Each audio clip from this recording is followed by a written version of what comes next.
오늘은 특별히 베드로전서 2장 18절에서 25절까지 말씀으로 고난을 지나 승리를 얻다라는 제목의 말씀으로 하나님의 말씀을 선포하도록 하겠습니다. 우리가 과거의 기독교 역사를 돌아보면 언제나 기독교의 신앙은 박해와 어려움과 고난이었습니다. 그 고난과 박해와 어려움의 시간을 통해서 땅에 씨를 뿌리게 되었고, 그 씨는 박토에 자랐고 또한 핍박 속에서 성장하고 확산되었습니다. 성경이 기록될 시기에 성도들에게 가장 익숙했던 단어는 형통한다, 복을 받는다 라는 단어가 아니었죠. 모두가 꺼리고 모두가 불편하고 모두가 생각하고 싶지 않고 그런 삶을 살아가고 싶지 않은 고난이라는 단어가 늘 그들 곁에 그림자와 같이 따라다녔습니다. 그리고 예수 그리스도를 구주로 영접한 사람들은 당시 유대인들에게 늘 종교의 탄압을 받았고 생명의 위협을 받았죠. 언제 자신의 인생이 끝날지 모르고 언제 자신의 인생을 마칠지 모르는 풍전등화와 같은 삶을 살았습니다. 꼭 종교의 자유가 없이 저 위에 우리의 동포인 북한과 가까운 나라 중국에서 예배의 자유가 없이 늘 어렵고 힘든 억압과 구속의 연속을 살아가고 있는 그 사람들과 비슷한 삶이었어요. 그래서 스데반이 돌로 맞아서 순교했을 때 많은 교회에서 예배를 드리고 있던 사람들이 열방으로 흩어졌죠. 그리고 그 흩어진 사람들은 늘 나그네와 같은 삶을 살았습니다. 그래서 편안하거나 넉넉하거나 낭비를 한다거나 누린다는 말 자체는 그들에게 어울리지 않았습니다. 찬바람과 심한 눈비를 맞으면서 들판에서 자라는 들풀같이 어떤 악조건 속에서도 어떤 어려움 속에서도 참아내고 이겨내고 버티며 살아갔습니다. 이것이 바로 기독교가 성장할 수 있었고 기독교가 지금까지 이어질 수 있었던 뿌리고 터전이고 비결이었습니다. 그런데 이 시대를 살아가고 있는 우리 신앙도 마찬가지죠. 단련 없이는 믿음의 성장은 없습니다. 박해와 고난과 역경 없이는 절대 하나님을 알아가는 그리스도인의 삶은 없습니다. 그런 나무는 뿌리가 깊지 않아서 바람이 조금만 불어도 잎이 다 떨어지고 가지가 꺾이죠. 이와 같이 단련 없는 신앙은 조금만 어려운 일이 닥쳐도 금방 무너집니다. 파도가 치면 금세 쓸려가죠. 고난과 강한 훈련은 믿음의 사람들에게 있어서 꼭 필요한 필수 과목인 것입니다. 그래서 수고와 땀과 눈물 없이 대대로 장성한 그리스도인이 없고 해산의 수고 없이 한 영혼을 주님께로 인도할 수 없는 것입니다. 베드로는 그 그리스도인들에게 오늘 18절의 말씀을 통해서 이렇게 권면합니다. 종들이여, 여러분은 모든 일에 두려워함으로 주인에게 복종하십시오. 여기서 말하는 주인은 우리가 생각하는 예수 그리스도가 아니에요. 예수님이 아니라 흔히 우리 옆에 늘 곁에 있는 우리의 직장의 상사, 우리의 동료, 나보다 좀 더 리더십을 가지고 있는, 직분을 가지고 있는 그 세상의 리더십, 높은 지위에 있는 사람들을 가지고 일컬어 말하는 것이 바로 주인입니다. 그렇다면 이 주인을 어떤 태도와 자세로 복종하고 순종하라고 이야기하느냐? 성경은 에베소서 6장과 골로새서 3장에 보면 그 자세와 태도를 이렇게 얘기해요. 우리 먼저 에베소서 6장 5절에서 7절까지 말씀 한번 읽어보겠습니다. 시작. 종들이여, 육신의 주인에게 순종하기를 두려움과 떨림과 성실한 마음으로 죽게 하듯 하십시오.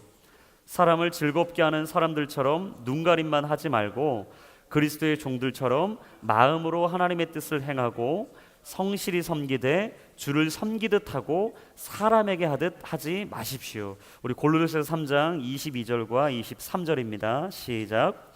종들이여, 육신의 주인에게 모든 일에 순종하십시오. 사람을 기쁘게 하는 사람들처럼 눈가림만 하지 말고 주를 경외함으로 진실한 마음으로 하십시오. 무슨 일을 하든지 사람에게 하듯 하지 말고 주께 하듯 마음을 다해 하십시오. 이거 무슨 말입니까? 상관이나 나보다 높은 지위를 지니고 있는 리더십들을 대할 때 사람에게 하는 것처럼 하지 말라는 거예요.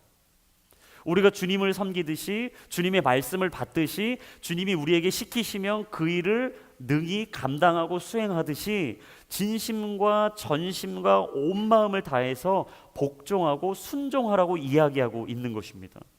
근데 여기서 중요한 사실 하나가 있어요.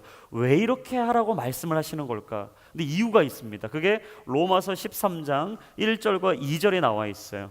우리 로마서 13장 1절과 2절 말씀입니다. 시작. 각 사람은 위에 있는 권세들에게 복종하십시오. 무슨 권세든 하나님께로부터 오지 않은 것이 없고 이미 있는 권세는 다 하나님께서 세우신 것입니다.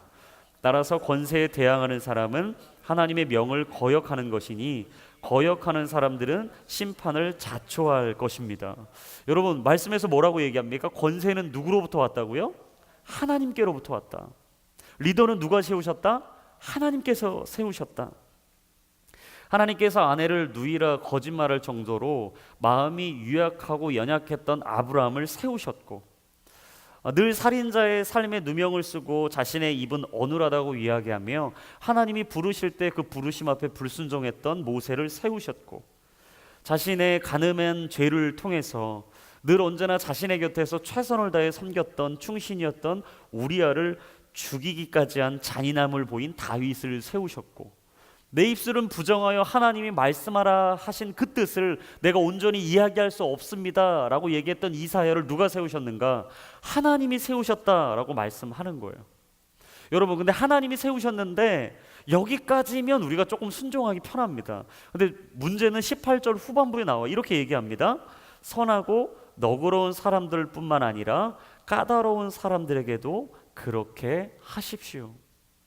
여러분, 선하고 너그러운 사람 대하기 편합니다. 우리가 같이 행복하고 즐겁게 그 시간을 보내면서 회사 생활 잘 할 수 있어요. 그리고 그 사람이 시키면 네, 잘하겠습니다, 열심히 하겠습니다, 행복하고 즐겁게 팀워크를 이루면서 행할 수 있어요. 근데 문제는 나를 못 살게 하는 사람이에요. 사사건건 간섭하는 거죠. 아픔을 주고 상처를 주고 늘 나를 어렵게 하는 그 리더를 주님께 하듯 마음을 다해 진실함으로 순종한다. 이건 쉬운 문제가 아니죠. 이건 아주 어려운 문제입니다. 여러분, 지금 좀 아마 한 사람이 떠오르실 수도 있어요. 그 사람하고 그 일을 같이 한다는 거 여러분 쉬운 일이 아닙니다. 근데 주님이 뭐라고 얘기하시는 거예요? 그 사람한테도 동일하게 하라는 거예요. 하나님께서 주신 그 리더십을 인정하라는 거예요. 그가 시키는 대로 순종하라는 거예요. 그가 말하면 여러 가지를 이야기하더라도 늘 그 말에 순종하라는 거예요. 이유가 있습니다.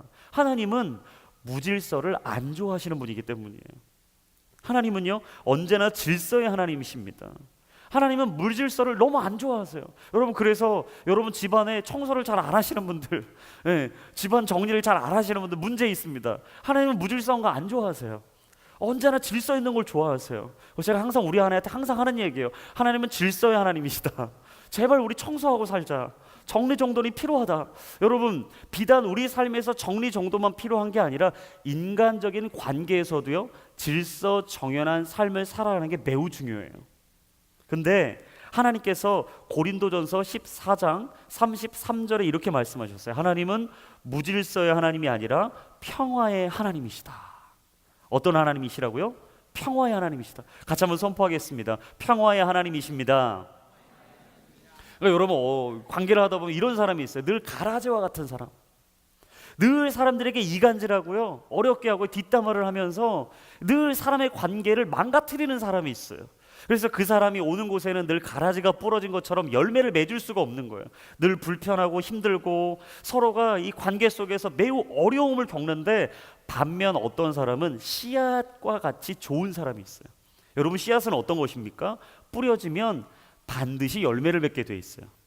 시간은 조금 더 걸릴 수도 있습니다. 상황과 환경이 바뀌면 어려워질 수는 있어요. 하지만 비바람이 불고 상황이 안 좋아지더라도 반드시 씨앗의 특성은 무엇이냐? 자라게 돼 있다라는 거예요.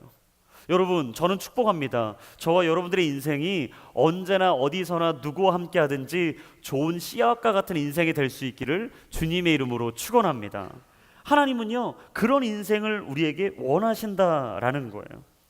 근데 여러분, 참 놀라운 사실은 오늘 본문의 19절에서 20절까지를 보시면 우리 인생의 고난의 세 가지 유형이 나와요. 우리 오늘 본문의 19절, 20절의 말씀인데요.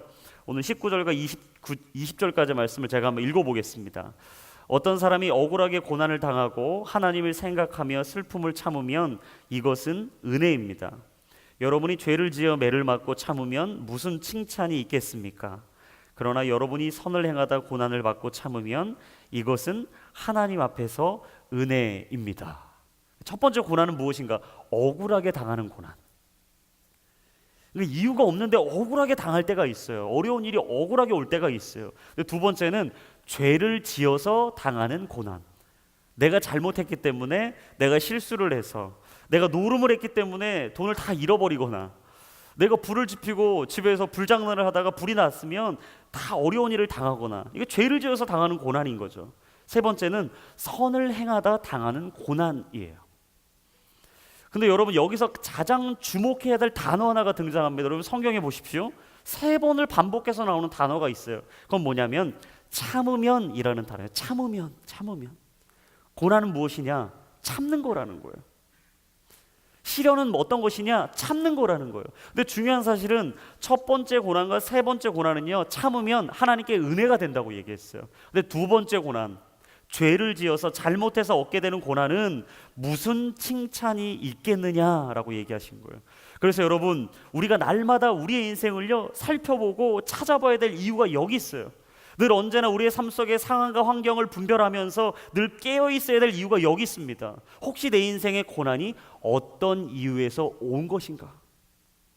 그런데 여러분, 고난이 찾아올 때 사람들에게 쉽게 찾아오는 마음이 있습니다. 그게 뭐냐면 억울함이에요. 억울함. 너무 억울한 거예요. 근데 여러분, 억울함을 들춰보면 그 안에 뭐가 있는 줄 아세요? 자기 권리가 있는 거예요. 자기 권리. 내가 너무 억울하다는 거죠. 이런 대우 받기엔 너무 억울하다는 거예요. 이 정도 페이를 받기에는 너무 억울하다는 거예요. 저 사람이 내게 이렇게 하는 거는 너무 억울하다라는 거예요. 자기 주장과 자기 권리가 계속해서 내 안에 일어날 때 우리의 마음의 감정은 억울함을 호소하게 되어 있습니다. 오늘 우리의 현실은 자꾸만 권리를 찾으라고 얘기하는 거예요. 당신의 권리를 주장해라. 네가 가지고 있는 것보다 더 많은 것을 얻을 수 있기 때문에 너의 권리를 주장해라. 질서를 무너뜨리면서라도 당신이 가져야 될 마땅할 권리를 오늘도 당당히 요구하라 라고 현대사회는 오늘도 우리에게 이야기하고 있습니다. 여러분, 부부싸움만 생각해봐도 똑같아요. 부부싸움 하는 건요, 사실 자기 주장과 자기 권리를 이야기하는 거예요. 남편으로서 내 권리가 있다는 거죠. 남자니까 가부장적인 생각, 예전에 유교적인 문화 속에서 계셨던 분들은 설거지도 안 하잖아요. 이 추석 때 여러분 경험하셨죠? 아버지 어머니도 막 설거지 안 하시는 그 문화 아직도 있잖아요. 그래서 제가 장손인데 제가 나서려고 하면 상당히 막 눈을 찡그리시면서 남자가 돼가지고 왜 나서냐 이런 표정을 짓다 보니까 저도 상당히 막 불편하고 어려워요. 근데 반면 아내들은 어때요? 아내이기 때문에 얻어야 될 권리가 있다는 거죠. 여러분, 사실 모든 것이 다 권리 싸움이에요. 연애도 마찬가지입니다. 예, 서로 좋아서 연애를 시작했어요. 근데 왜 싸웁니까? 자기가 한 것보다 저 사람이 잘 안 해주면 이 상대적인 어려움, 이 억울함이 밀려오니까 계속해서 자기 주장을 서로 이야기하는 거예요. 저도 이번 추석에 상당히 위기를 겪었어요. 예, 제 억울함을 토해서 내 주장을, 내 권리를 이야기하려다가 더 어려워질까 봐 빨리 제 주장과 권리를 포기했습니다. 예, 빨리 포기해야 돼. 그럴 때는 결혼해 보시면 알아요. 어리석게 괜히 제 주장을 더 이야기하다가 본전도 못 찾게 된다는 사실을 반드시 알게 됩니다. 여러분, 우리 인생은 다 사실을 살펴보면 자기 권리, 자기 주장, 내가 얻고 싶은 걸 얻지 못할 때 내 마음이 어려워지게 되어 있다라는 거예요. 근데 여러분, 기억하셔야 돼요. 우리는 사실 권리를 주장할 이유가 없는 사람들이에요. 우리는 권리를 이야기할 자격이 없는 사람들이에요. 왜 그렇습니까? 죽을 수밖에 없는 우리를 오늘 예수 그리스도께서 십자가에 못 박히심으로 우리를 살려주셨어요. 우리는 살 권리가 없던 사람들입니다. 우리는 오늘도 다시 살게 될 자격이 없었던 사람들이에요. 근데 주님이 오늘 우리를 십자가에서 다시 살게 해주셨다는 사실이에요. 우리가 예수님을 믿고 나서 한 가지 알게 된 사실은 무엇이냐? 나는 무자격자였다. 나는 자격이 없는 사람들이었는데 오늘 그 주님께서 내게 무엇을 주셨는가? 하나님께서 자격을 주셨다는 거예요. 살게 해주시는 자격, 살 수 있는 권리를 주셨다. 그래서 사실 우리가 잊지 않아야 될 한 가지 사실은 무엇이냐면 나는 자격 없는 사람이었다라는 거예요. 같이 한번 우리 영혼에 한번 선포해 봅시다. 나는 자격 없는 사람입니다. 한 번 더 고백해 보세요. 나는 권리가 없습니다. 여러분, 이 사실을 잊지 않으면요, 우리의 삶은 사실 편합니다. 우리가 왜 다른 사람과 싸웁니까? 내 권리를 주장해야 하기 때문이에요. 내가 왜 다른 사람들과 그렇게 언쟁을 높여가면서 목소리를 높이면서 서로의 막 마음을 토하면서 할 말 안 할 말 왜 다 하게 됩니까? 내 자격이 있다라는 거예요. 근데 여러분, 이 자격 없는 우리를 오늘 주님께서 21절의 말씀 보니까 이렇게 말씀하세요. 우리 다 같이 한번 21절의 말씀 여러분 성경을 통해서 한번 읽어보겠습니다. 시작. 여러분은 이것을 위해 부르심을 받았습니다. 그리스도께서도 여러분을 위해 고난을 당하시고 여러분에게 본을 남겨주심으로 그분의 발자취를 따르게 하셨습니다. 우리의 부르심이 뭐라고요? 선을 행하지만 알 수 없는 이유 없는 고난을 받는 것이다 라고 말씀하세요. 다시 말하면 무슨 말이냐, 주님을 위해서 이 땅에 바로 서서 살려면 어느 누구도 고난은 피할 수 없다라는 사실이에요. 여러분 기억하세요. 내가 예수 그리스도를 믿고 사는데 고난이 없다, 그 이상한 겁니다. 내가 오늘 예수 믿기로 작정하고 결단했는데 내 인생에 고난과 역경과 시련이 없다, 핍박이 없다, 그 이상한 거예요. 이번 주 추석에 가서 여러분 친지들과 모여서 내가 믿음의 결단을 하고 절을 하지 않고 여러 가지 행사에 참여하지 않고 고와 스톱 하지 않고 내가 이 문화를 즐기지 않고 윷놀이를 했는데 돈을 먹기를 하지 않겠다 내 결단을 하고 내 마음에 이걸 하고 나서 핍박을 안 받는다, 문제가 있다라는 사실이에요. 왜냐하면 하나님을 믿는다는 것은 무슨 말이냐, 고난과 핍박이 반드시 있다라는 사실이죠. 그래서 저는요, 우리 아들을 놓고 기도할 때 이렇게 기도하지 않아요. 하나님, 제발 우리 아들에게 고난이 없게 해주십시오. 시련이 없게 해주십시오. 어떤 길을 가든지 형통 만사형통하게 해주시고 하나님의 뜻대로 모든 것이 다 이루어져서 우리 서구가 마음껏 살아가게 해주십시오 라고 기도하지 않아요. 저는 어떻게 기도하는가, 우리 아들을 놓고 기도할 때 이렇게 기도합니다. 하나님, 우리 서구가 살아가다 보면 여러 가지 시련을 만날 겁니다. 어려움을 만날 겁니다. 큰 풍랑과 파도도 만날 겁니다. 하지만 그때 도망치지 않게 해주십시오. 우리 아들이 뒤로 물러나지 않게 해주십시오. 다른 길을 찾지 않게 해주십시오. 기도의 자리를 떠나지 않게 해주십시오. 말씀을 더 붙잡게 해주십시오. 그리고 하나님을 예배하는 것이 인생의 답이라는 것을 알고 날마다 예수 그리스도를 붙잡고 그 십자가 안에서 자신의 인생을 해결할 수 있는 하늘의 힘과 능력이 우리 아들에게 임하게 하여 주시옵소서. 할렐루야. 여러분, 이게 우리의 기도의 제목이 돼야 되는 줄로 믿습니다. 여러분 기도할 때 이 기도는 그만하십시오. 하나님, 더 이상 고난이 끝나게 해주십시오. 여러분, 이 기도는 이제 하시면 안 돼요. 왜냐하면 주님 말씀하셨어요. 고난은 반드시 우리 인생에 있을 거다. 중요한 사실은 뭔지 아세요?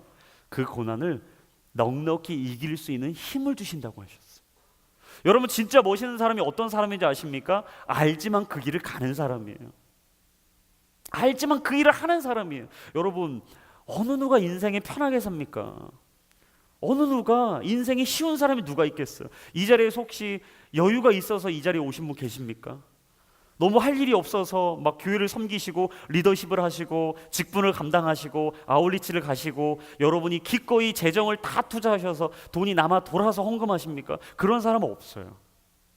우리가 왜 하나님을 섬기고 우리가 왜 주님이 원하시는 그 길을 걸어가기로 결단합니까? 이유는 하나예요. 하나님께서 나를 그 길로 걷게 하시기 때문에. 여러분, 그래서 그리스도인이라는 것은 무슨 말이냐?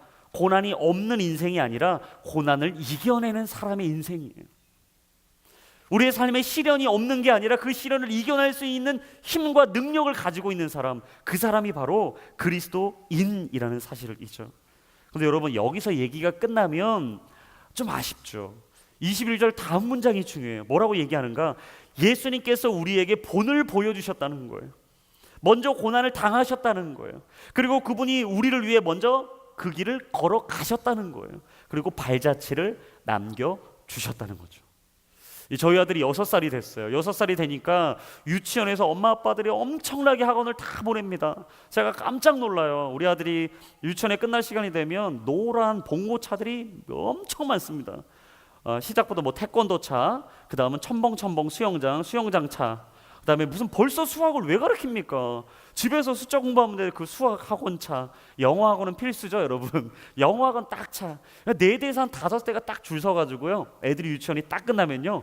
놀라운 사실은 그 유치원 차를 타고 집에 가는 아이는 별로 없어요. 우리 아들하고 몇 명 없어요.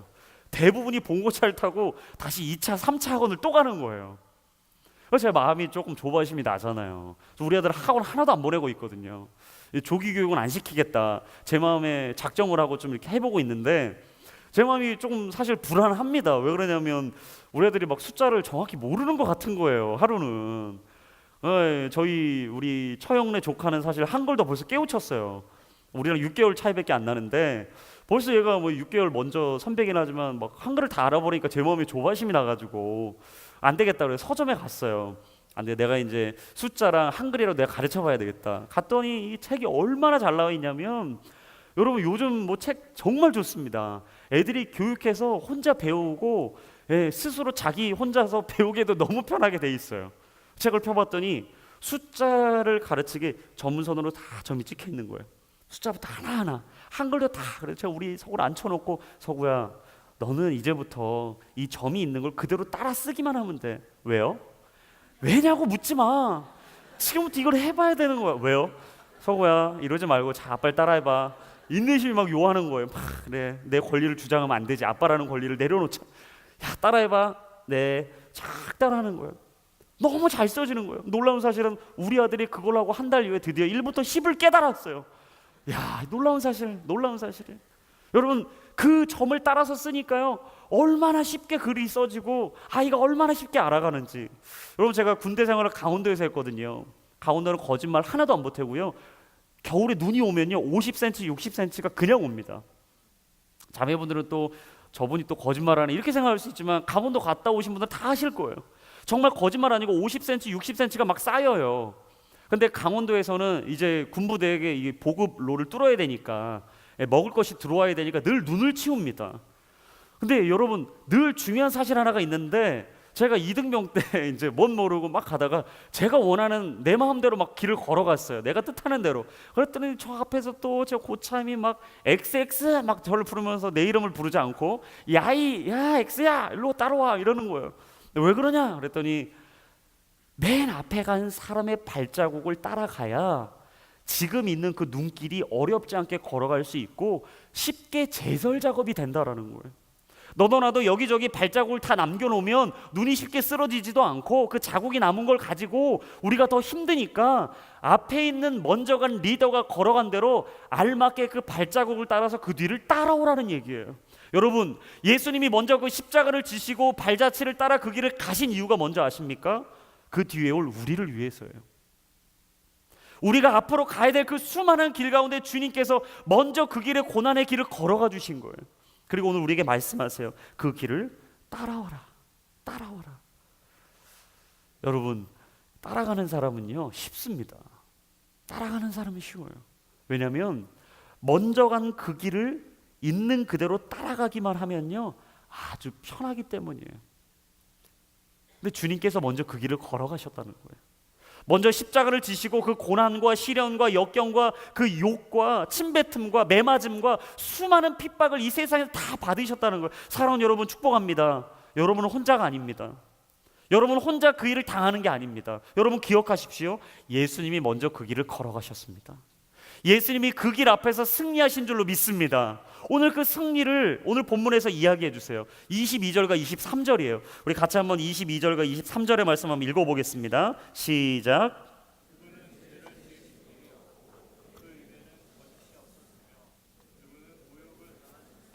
모욕으로 갚지 않으셨고 고난을 당하셨으나 위협하지 않으셨고 공의로 심판하시는 분에게 자신을 맡기셨습니다.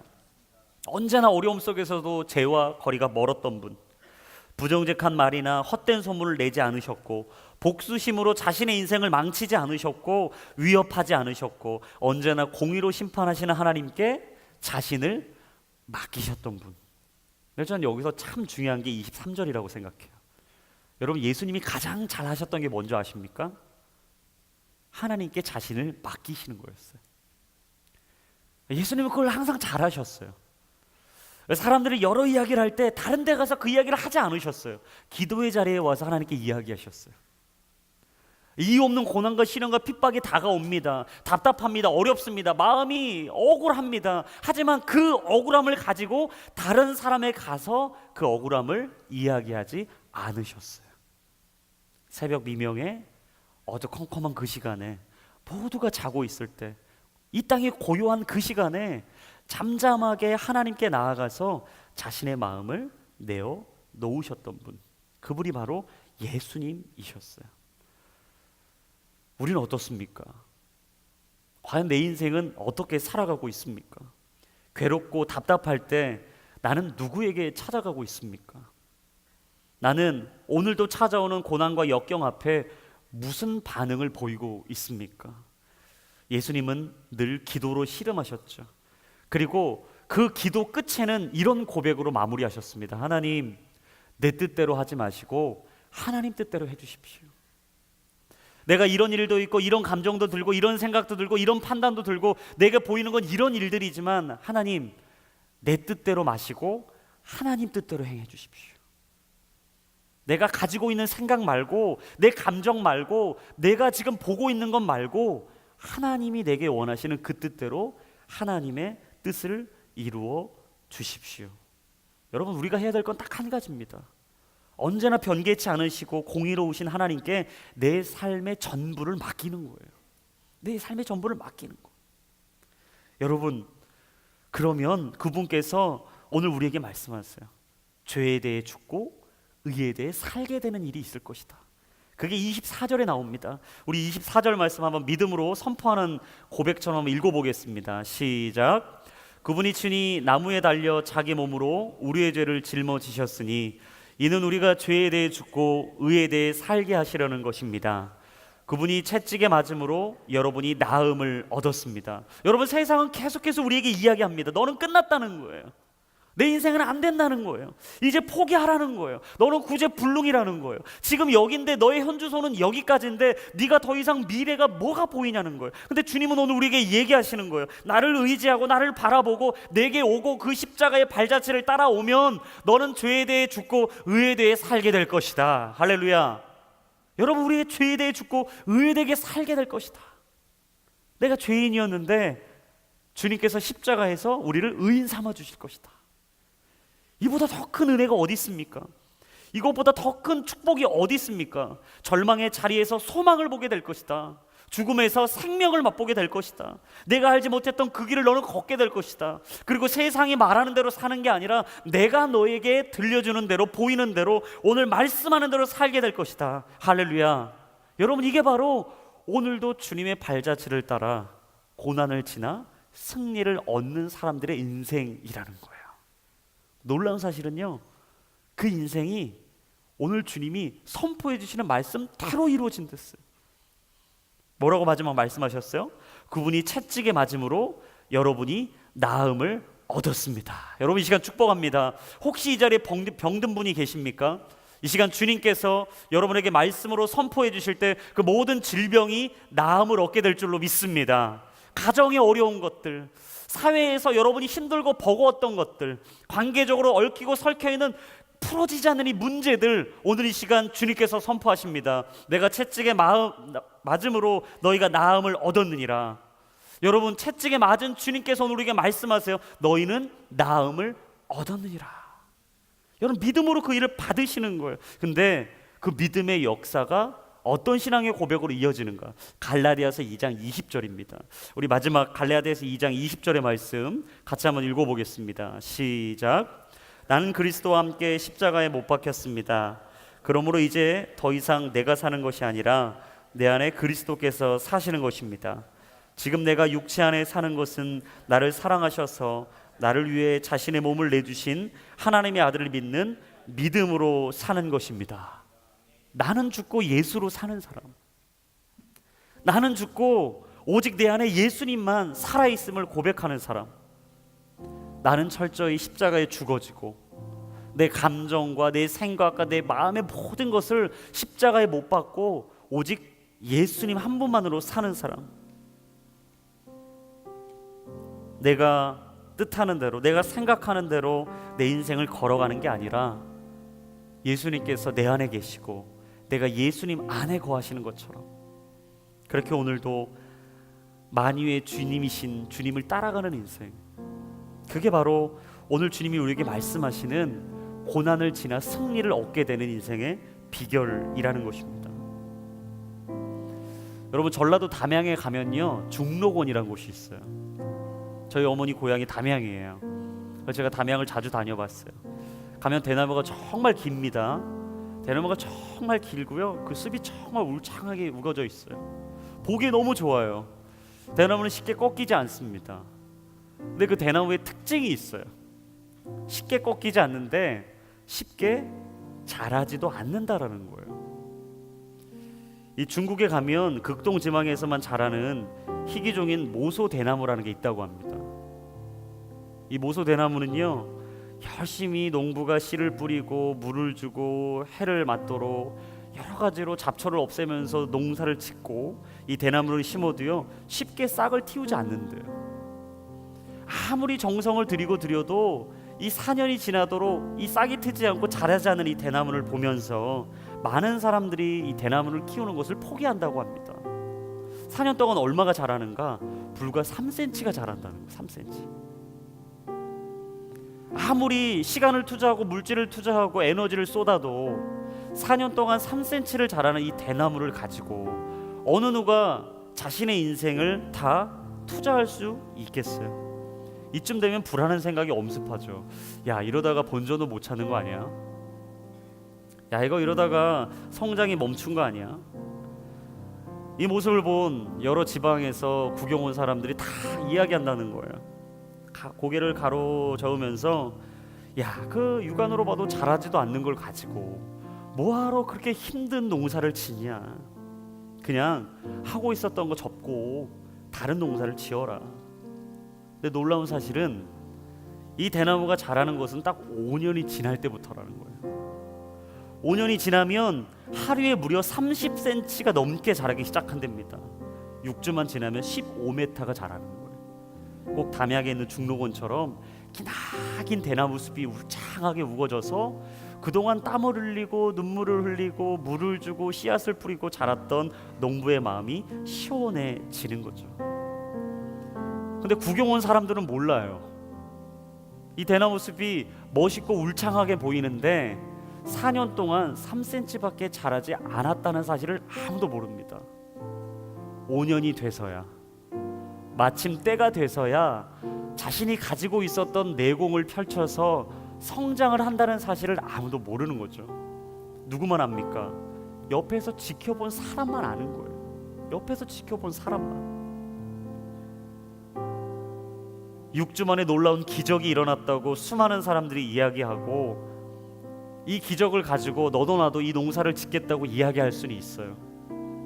하지만 이 노력과 이 수고와 이 고난과 이 시련 앞에서 자신의 희생과 헌신을 가지고 이 성과를 이루었다는 것을 안다면 어느 누가 그 길 앞에 쉽게 결단할 수 있겠습니까?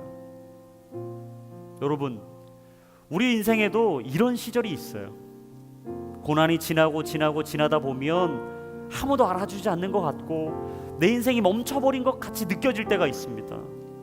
왜 4년이나 지났는데, 왜 그렇게 내가 열심히 수고하고 최선을 다해서 여러 가지로 내가 준비했는데 왜 내 인생에 3cm밖에 자라지 않느냐?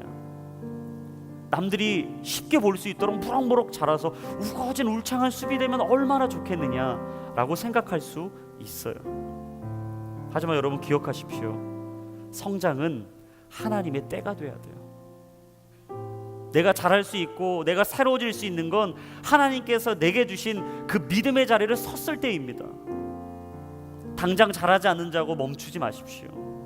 고난이 계속된다고 그 길을 멈추지 마십시오. 때가 되면 하나님께서 세우신 그 자리로 가게 될 거예요. 당신도 무언가 죽어라 하고 있는데 눈앞에 성과가 보이지 않아서 지금 겁먹고 있습니까? 지금 포기하고 싶습니까? 그렇다면 하나님의 때를 기억하세요. 그리고 하나님께서 우리를 세우신 그 길로 걸어가다 보면 하나님께서 보이신 그 믿음의 아름다운 축복을 누릴 때를 기억하십시오. 모든 것은 어려움이 닥칠 때 그 진가가 드러나는 겁니다. 따뜻한 햇볕 아래에서는 음식이 쉽게 상하죠. 하지만 차가운 냉장고에 음식을 넣어두면 오랫동안 보관할 수가 있는 거예요. 우리 인생도 마찬가지예요. 늘 햇볕이 있고 쨍쨍한 좋은 날씨 속에서 살고 싶지만 여러분, 어떨 때는 차가운 냉장고에 들어가야 될 때가 있어요. 그 낮은 온도 속에서 치열한 생존을 가지고 열심히 치열하게 내 인생을 살아가야 될 때가 있습니다. 따뜻한 햇볕보다는 찬바람 속에서 우리는 더 강해집니다. 이 고난을 억지로 피하거나 도망치려 하지 마시고 의연하게 그 길을 걸어가시고 도전하십시오. 시편 110편 8편 7절의 말씀처럼 여호와께서 우리의 편이 되시고 우리와 함께 하시면 우리는 그 모든 것을 이루게 될 것입니다. 오늘 그 말씀을 기억하고 주님께서 우리에게 부르신 그 길로 걸어갈 때 고난을 지나 승리를 얻게 되는 저와 여러분들의 인생이 될 수 있기를 주님의 이름으로 축복합니다.